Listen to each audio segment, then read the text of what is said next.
The Capitals would have never made it to the second round of the playoffs had it not been for veteran Sergei Fedorov.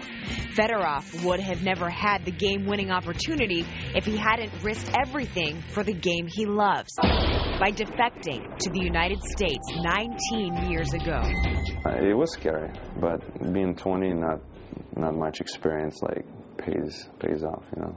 You're dumb, you're young. You think you're doing it for fun, and obviously I would never do the same thing at my age right now. No way. It was 1990. Sergei Fedorov was a 20-year-old star playing for the Soviet national team. He had already been notified by Red Wings Vice President Jimmy Likes that he had been drafted by Detroit. On the eve of the Goodwill Games, while playing an exhibition in Portland, Oregon, Sergei knew if he was to pursue a life of hockey and freedom, he had to defect. So we were in contact, and we decided to leave, you know, because they said somebody else from our team might defect. And if that happened, everybody would be really watched. We played the game out. I was the last guy with my roommate off the bus. And when everybody went up, I told my roommate I'm going to Detroit.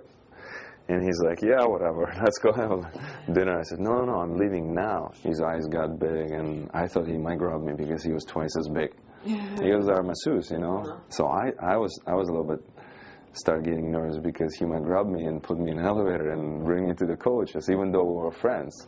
But I remember that those kind of thoughts went through, you know. And I said, listen, I know you're going to get in trouble, some kind of trouble. Here's all the money I have. So I give him 1,000 Swiss francs.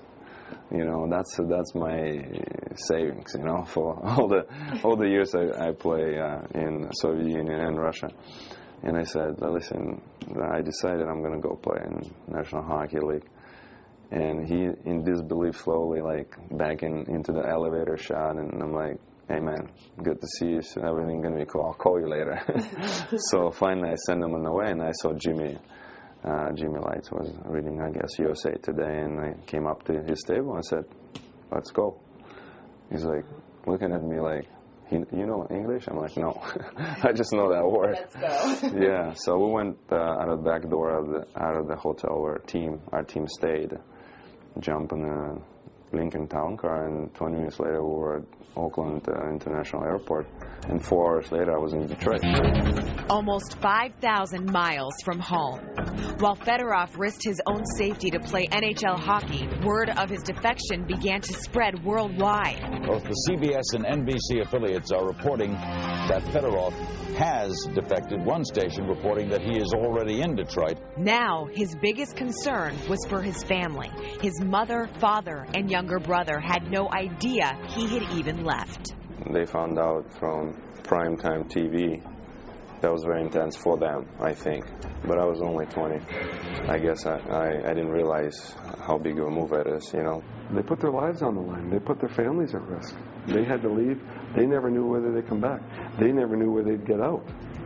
They never knew whether they'd ever be seen again. I remember talking to one player. He was getting across the border, and he didn't know whether he was going to get shot in the back or not. They just opened the way. You know, they just opened the door to NHL for everybody. And of course, it was not the right way to open, but you know, I think they made a good choice. Ovechkin knows he wouldn't be playing here in the NHL had it not been for Fedorov. And Sergei told me that when his family was watching on national television, they saw he had defected. His baby brother was crying. He said his father was laughing. And I said, why was he laughing? And he said, because he knew what that meant for me. So the first time Sergei got to go back to Russia was '94. His parents made their first trip here shortly after, and they now live in Detroit. Amazing story. It's quite remarkable. A lot of courage in that cat. Absolutely. A lot of courage that a lot of people, I think, don't realize. Great interview. Thanks. Lindsay, thanks. And we'll be right back. Stay with us.